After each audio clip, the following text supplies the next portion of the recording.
Hello, my name's Ajay Rai, and you're watching the defining moment for creating the culture of conscience. Our guest today is Reverend Dr. Paul Baiden-Adams. Dr. Adams was born in Atlanta, Georgia in the USA, and has been living and working in the UK over the last 15 years. He is a minister of religion, as well as being the executive director of McSAS, the Multicultural Sports Aid Service, which is looking to eradicate gang, gun and knife crime at its grassroots. Reverend Adams, thank you for joining us on The Defining Moment. Thank you very much, sir. Well, before we get into today's topic, can you please share with us a defining moment from your life? That's right. Defining moment of my life. That's where the whole thing started. My defining moment was when, at the age of 17, growing up in Atlanta, Georgia, in a neighborhood where gun, and knife and drugs was just easy to get hold of which I was part of it. As a black young man at that time, money wasn't easy, job wasn't easy, so you're talking about in the early 60s. My defining moment started when, in my being part of that sort of gang and group, sometimes just, to get something to feed on, something to eat, and then it all ends up for me to lose a friend of mine.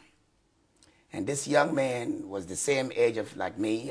He died in my arm, being shot in the neck.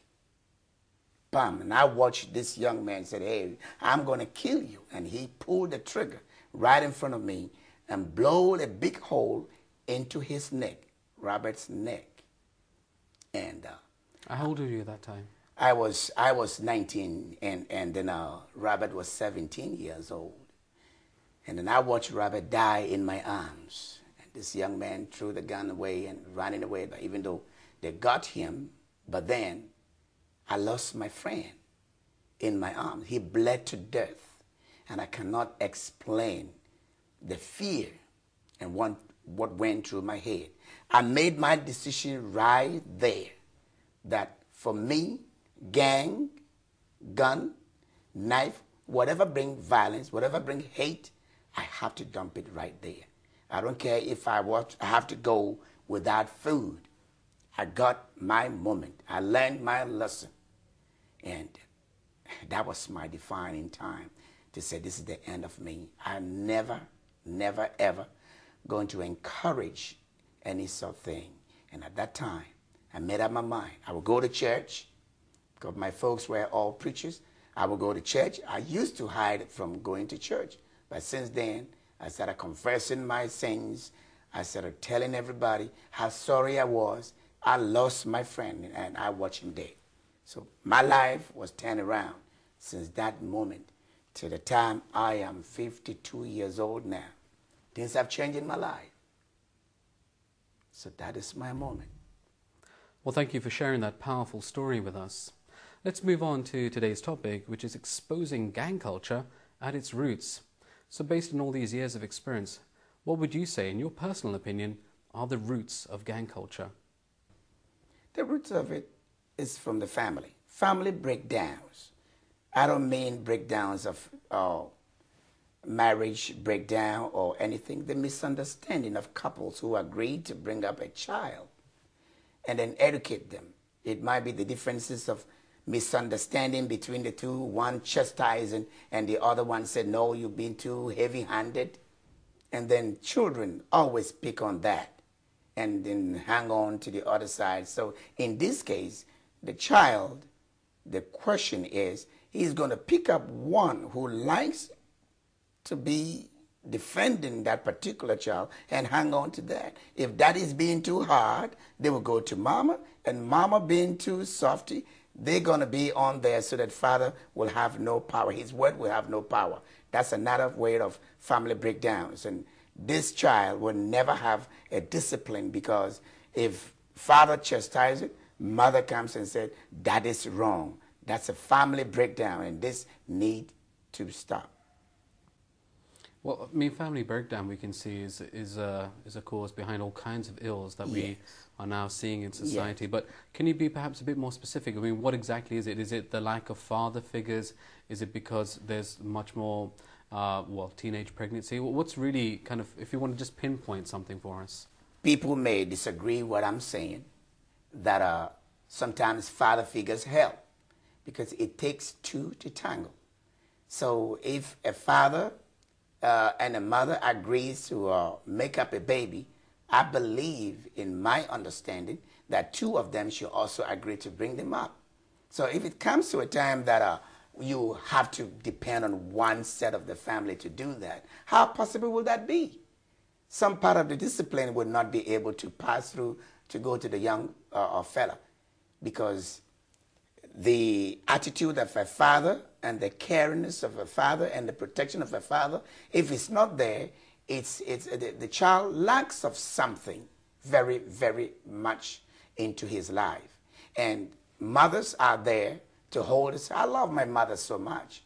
But when my father comes in, that is, when I do something bad and my mother said, stop it, and if I don't stop, they say, well, your father is coming and I'm going to tell your father. Oh, my God.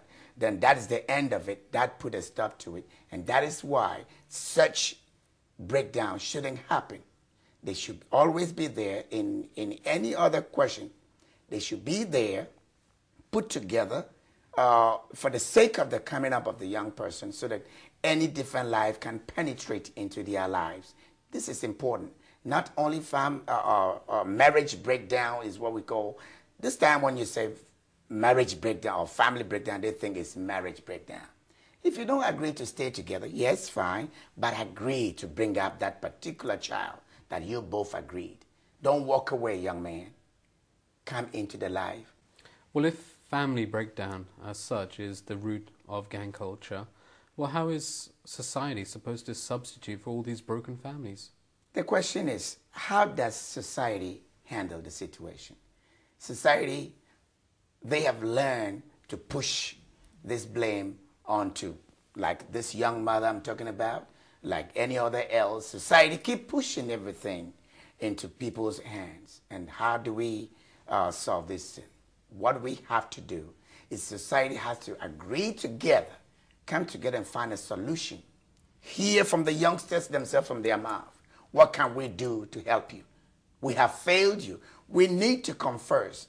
Society needs to come first to tell them, we have failed you. Mother, father, the society itself, the establishment itself, we need to tell them, we're sorry, we have failed you. In the 60s, everybody go out to have fun. It was dancing on the street. Everybody go in there, you know what I mean? Those times, those days. You just go out there, have sex, don't care when the children comes in. They have no job, they have nothing, but you go out there to have fun. In making fun came the child. Who's care? Who's responsible is that? One night stand, a baby come out. Who is to be responsible? The young lady. Of course, most of them did abortion, but hundreds and thousands of them that today are young people making babies. This is what is coming to us. What we did in the early 60s is now haunting us, but we need to wake up. If not, this gun culture, this crime is going to, it's like a virus. It's eaten up. And when it gets out of the street, it will be like the Hollywood movies that we see. Because they play games and they only know what is happening there, and they go out there to practice it. This is very serious. And I want everybody to get involved so that the politicians don't throw money away, but we see money get wasted.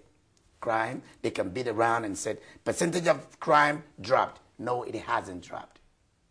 It is going to get worse.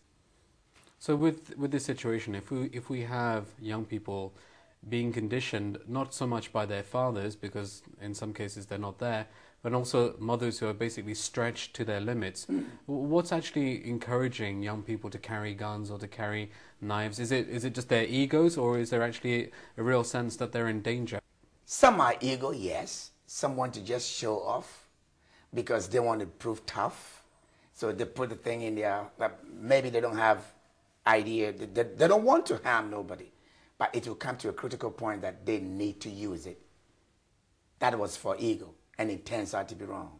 Some of them do that because of fear, because they tell me, they speak to me, because those groups want me to join them. I said no, and they said they're going to beat me up until They want to take my phone. They want to take my iPod. They want to take whatever I have until I join them. If I don't, they will continue to do that until I join them. So they're actually being forced. Being forced. By violence to join a gang. But yes, because they will come to you and tell you, listen, boy, you need to join us or you have no choice. Some of them do that in fear. So it's all right. I lift up my hand. I joined it. And they will teach you and show you what to do because they train you how to hold a knife, how to hold a gun, whatever it is. They show you how to show no mercy. If they're going out to hang on in the post office to rob a woman, an old woman, they tell you, don't look at their faces. They tell me. They train you to go and do that, terrorize them. Get the money. We need the money for the drugs. We need the money for the iPod. We need the money for the new phones. Because they don't have a father that gave them. They don't have a mother that said, don't do that. No teacher in the school can take responsibility for that. No. We often throw it. Society can blame everybody. But listen, society needs to stand up and take the blame back. We need to come together because these young people who born these children, thank God they didn't sit on them and kill them. But they are growing up. They need help. Single mothers all around. We have to stop pointing fingers. It has happened already. The child is born. Why don't we help them? Throwing money at them is not the only answer. Educating, create education for them. Find a place. Government can say, oh yeah, we have this, we have that. But it needs to be re-looked again. Sometimes government and society, that organization that give money away, is to whom you know. Because these are organizations who have a profile of what they do. And if you want to find out exactly the effective part of what the organization have done for young people, nothing. There's nothing for them to look at. So they are angry out there. They want to see what is happening to us. It is a virus and it's killing our future. The future of this generation is dying because we who know how to do it and we have the technical know-how to help them, we're not doing it. We're labeling it with sweet talks. We're polishing it with good reports. Every time you see a good report, big, long report, they read it, money this spent, money that spent. But yet the child, the young person involved has got no education, has got nothing, and he's been labeled, and he's angry, and he's out there to get us. We need to stand up, society. Your main point seems to be that society, and in particular this generation, needs to take responsibility. But how does society take responsibility for a 12 or an 18-year-old carrying a gun or a knife, or perhaps even worse? What's the correct form of punishment? This week in the United Kingdom, London here, we heard in the news that young people have been sentenced to life imprisonment for killing, beating up somebody and killing them. Now, do we have to wake up on that? Is that a punishment we should give them? Push them in there for life imprisonment? No. Well, I would say, and somehow somebody would say, oh, don't dare say that, no, because other children lose a father. Yes, of course. But are they going to have the sort of education that can turn their lives around? I don't believe it's there.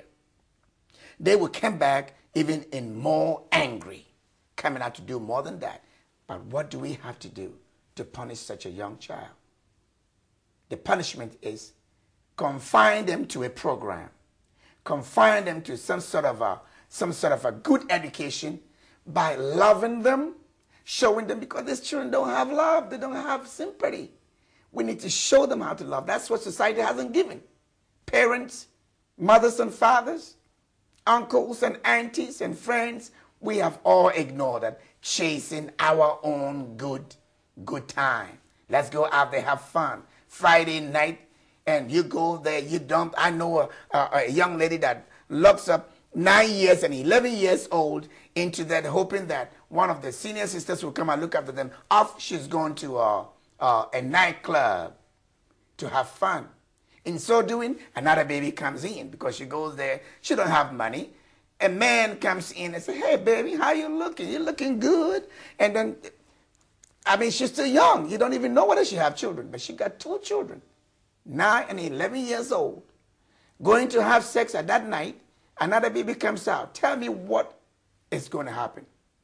A tail child coming with no man, nobody responsible, you alone. You make your decision, you execute your decision, and then you go on to do this. Society needs to stand up, otherwise we're going to be held responsible. We punish them in putting them in jail for many months and many years. They come back even well-trained and very angry. They're going to hate us. But society and no system can stop that mother that you've just told us about from going to the disco, neglecting her children, and getting into yet another relationship, and then perhaps into having another child. I mean, how can society prevent that? The system can stop it. Society can stop it. Like, we have special counselors to befriend them. Go out, because the motive behind the young lady going to the club is to go in there to have someone to give her money so that she can feed those children. The only way to go there to get that money is maybe give her body, hoping that another man who has about 100 pounds to spend, give me the money before anything. They grab the money, push in their purse, can't stop them from hurry, can't even put condom on straight away. Maybe she's drunk, drugged, or anything can happen. That is the motive they're going there. But if we have, society has got a very good people that can befriend that young lady and educate them, find out the needs. Maybe they give them income support or anything, but the money is not enough. They give them a roof over their heads, they give them houses, they give them benefits, and then they invite their same boyfriends who dumped them in the first place to come back and live with them. Yes, but if the boyfriend come back to live with them, wouldn't that be wonderful?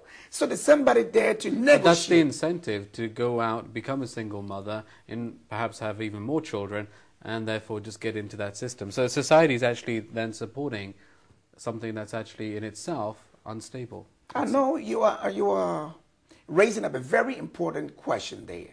That it means that whatever society would do, it's not working. Well, someone's going to take advantage of it. Somebody will do, yes, certainly. If you have 100 young people, one out of that 99, out of the 100 will say, I'm not taking it. But that shouldn't discourage society. That's a very tiny minority that is doing that. We don't have to look to say that because the minority side of it is this is why we don't want to do it. Well, we're going to pay the price. Society is going to sit on the wall and watch the wall crumple down on us. We need to befriend this young woman. If she needs to be trained for a job, let's do that. Don't just put her in job. Maybe she's not going to do it. Let's find out what they want to do best.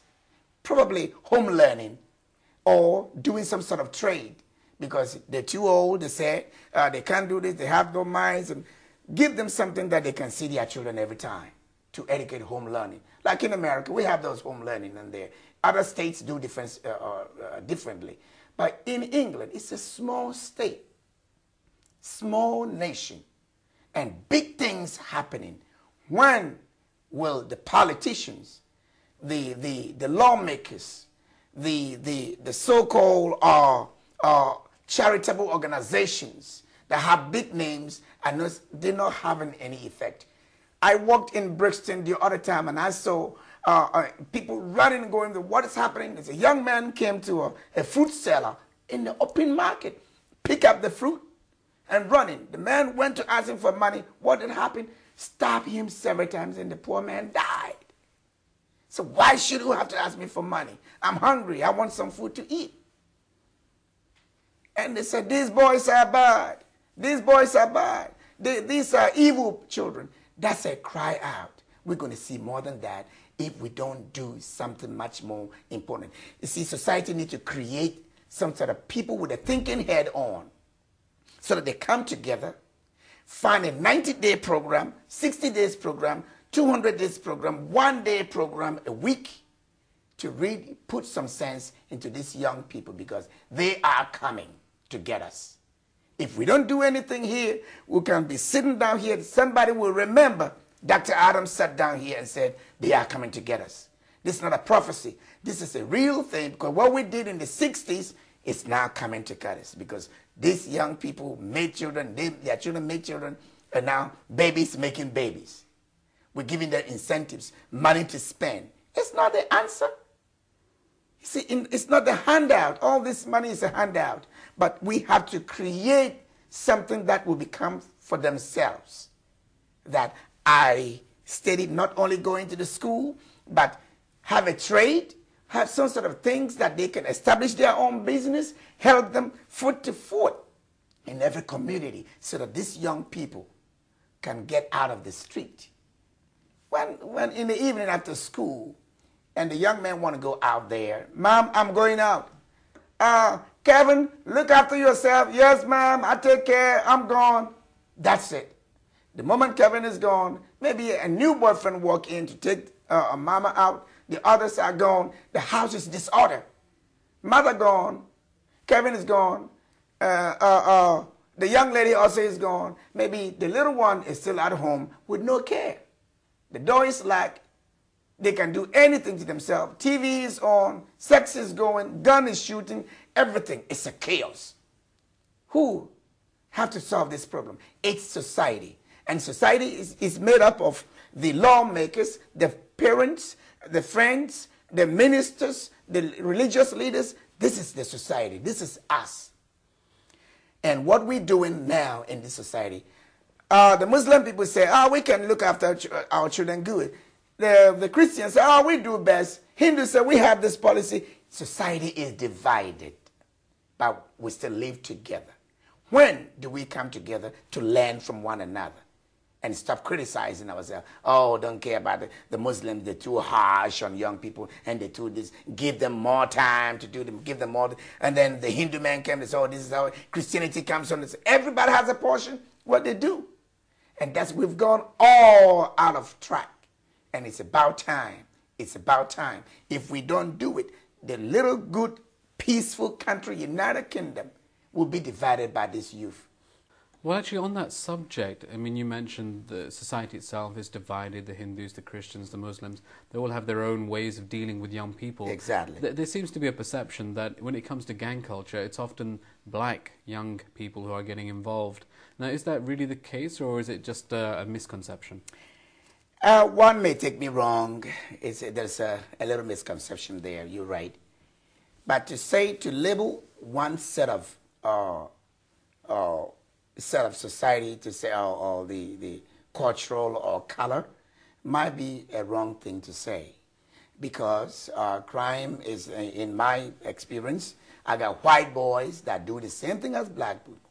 But I think education and the ways and means to get job for a black father is much more different to see a white father get support that will get them to a place where they can be able to get job and look after their youngsters, because education is the main thing. Because I can tell you that the number of percentage in the universities, let's say Oxford, Cambridge, and all that, if you look at all that and you check how many black graduates from Cambridge and Oxford and all these places, is very, very few. Why? Because they didn't have the ability, they didn't have the support. Then if the support is equal, then we could do that. But we cannot rely on such to say that because they didn't go to school and all that. But they could have done well. Blacks could do well if there is a support somewhere from within the family. It all comes back to the family. Mom and dad sit home, watch TV, or do everything. The social handout is there, and then there's nothing to do from pop to home, and you grow up to see your father having no job. And you right away you catch the concept that, I think that's how society is. I don't need a job. I don't need to do well in school because I've seen my father sitting down here until I grew up. So that hardship is there. Being able to have education and supported by both society and the parents that you belong to has been a problem in the black society. You mentioned conditioning. Now, what would you have to say about today's computer games, especially those that encourage a lifestyle of driving around, stealing cars, killing people, and hanging out with prostitutes?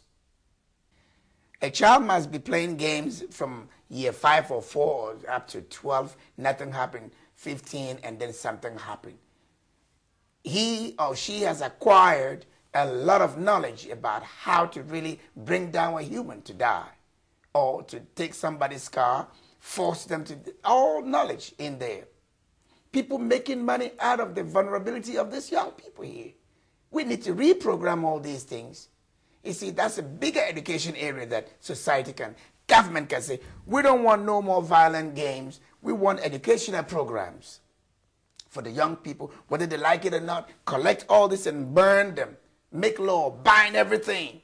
Because if we don't stand up and pin it up with our thumb, I tell you, sir, society gonna cry. It's gonna be like war on ourselves. And finally, Reverend Adams, can you tell us about McSAS, the Multicultural Sports Aid Services project that you're running, and how that's transforming young people's lives?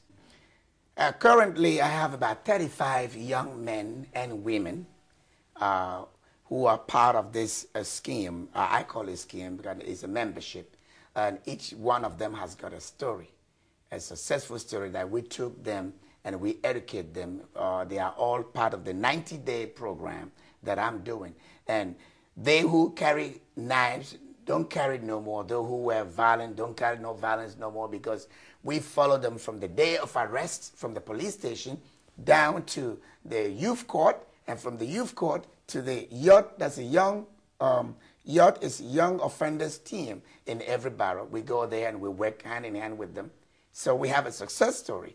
Out of that, we have 5 of them who people think we cannot change them, but we have. These young fellas are now working as a volunteer, using their life, telling everybody that this is who I was and this is how McSAS has changed me. And they allow us to put them in our leaflets so that their story can be heard, both young men and young women. So we got good success. Yes, sir. Well, for those viewers who are interested to find out more about your project and how McSAS has been developed, we'll be displaying your contact email below. Thank you, sir. Reverend Adams, thank you very much for joining us today. Thank you and so we look much. forward to hearing more success stories from your project. Thank you, sir. Thank you very much. Okay. I appreciate it. You've been watching The Defining Moment for Creating the Culture of Conscience. If you'd like to see more of our shows, we're on the web at www.definingmoment.eu. Thank you for watching, and we wish you all the best.